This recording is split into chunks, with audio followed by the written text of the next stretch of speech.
And welcome in everyone to Wreckem247.com. I'm Zach Long. This is Daniel Pauling. We are getting close to National Signing Day. How close, Daniel? 5 days, 15 hours, but if you want to keep a close track on that, we have a countdown clock on Wreckem247.com. That tells you how dialed in we are, getting close to this, and we have developments to start this show off.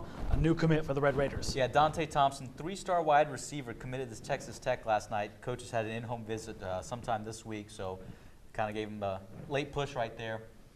Big guy, 6'4", 200 pounds. Played for Ennis this season. You probably saw him catch that last-second touchdown, game-winning touchdown, this Class 5A Division II state championship game. They won 38-35. Right. So he's got the size. I got to see him play against Canutillo down at Lowry Field in the playoffs. It seemed to kind of be, hey, we're going to throw you the ball, and because you're bigger than everybody, you're going to catch it, and then you're going to push some kids, and you're going to go run down for the end zone. So he's a big kid. Kind of replaces that Carlos Strickland mold of, hey, we got a kid who's 6'4", 6'5", maybe 6'6", 200, and maybe a few pounds after that. So definitely a big guy. Caught 77 passes, 1,453 receiving yards, 16 touchdowns this season. Good momentum for the Red Raiders. And speaking of Carlos Strickland, the saga, as we've now named it, has most likely come to an end. I'd say it's come to an end. He grew up a fan of Deshaun Jackson.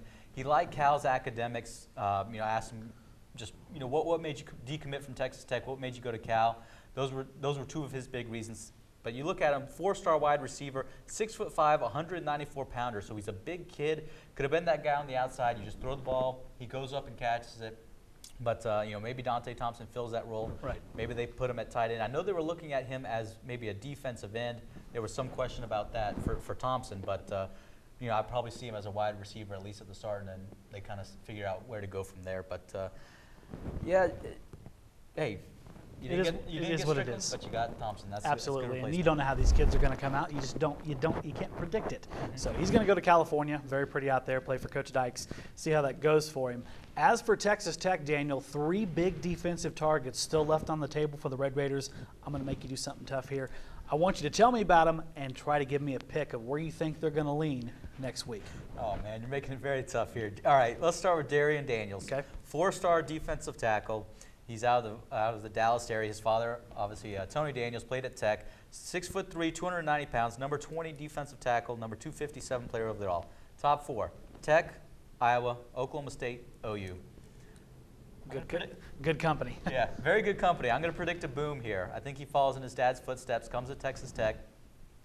He's had a couple of in-home visits earlier this week. He did make that official visit to Iowa this past weekend, but I don't know. I feel like Texas Tech's going to come out on top. You think the legacy plays into effect there, and he comes here? I think so. Yeah. Absolutely. Well, there's one boom. How about number 2? All right, let's go. Arthur McGinnis. We're just doing these alphabetical, so don't read into it. Arthur McGinnis, 3-star outside linebacker from New Orleans area, Warren Easton High School. Number 38 outside linebacker, number 5'11 player overall. Tech, Arizona, and Oklahoma, that school again, is in the top 3. I think he's been making his choice probably sometime soon, if not signing day, so 5 days, 15 hours from now. Right. I'm going to pick Arizona. It was pretty tough to come to that. He made his official visit there the first weekend he was allowed to make visits this year, January 16th. And I kind of get the feeling, if he's going to commit to Arizona, he's going to do it on his official visit. He decided not to.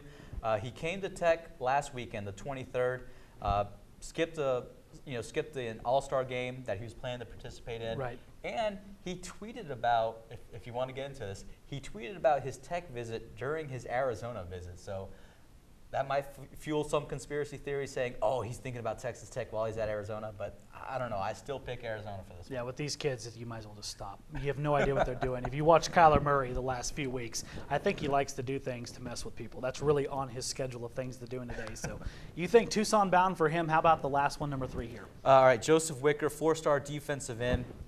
Darren Cheverini had an in-home visit with him Wednesday night, 6'2", 278-pounder. He's the number 6 defensive end in the country, number 87 player overall. Huge prospect. Top 3, Arizona State, Tech, and UCLA. He's made official visits to all those. He came to Tech for the Oklahoma game. He had in-home visits with UCLA and Arizona earlier this week. Arizona State dropped by Wednesday night along with Cheverini, obviously at different times. Right. But I'm going to pick Arizona State here. But all three of these are very close, but Joseph Wicker kind of had a hard time reading him. Arizona State, they have a good system there. I think he's kind of fallen in love with them, but UCLA is right there for him because it's kind of a hometown school, or at least pretty close to his home. Tech, it's kind of out there, but we'll see how it happens over the next few days. It's going to be fun. All three of these kids, elite company that Texas Tech's competing against. That tells you something right there. Even one of those three is going to be a big move for the Red Raiders. Folks, we have a lot more coming. We're going to be back with them on Monday, and we're going to get into this class. Daniel's going to give you any last-second surprises and where he thinks this class is going to end up stacking up on a national level. And of course, Wednesday, they better prep themselves, hadn't they? It's going to be a lot of content. A flow of information coming from Wreckem247.com right now. Follow Daniel Pauling on Twitter. Go over there. Get a subscription at Wreckem247.com. He's going to keep you informed of all Texas Tech-related recruiting news. For now, though, we're going to take a deep breath, take a break. We'll be back with you on Monday. That's Daniel Pauling. I'm Zach Long. You're on Wreckem247.com.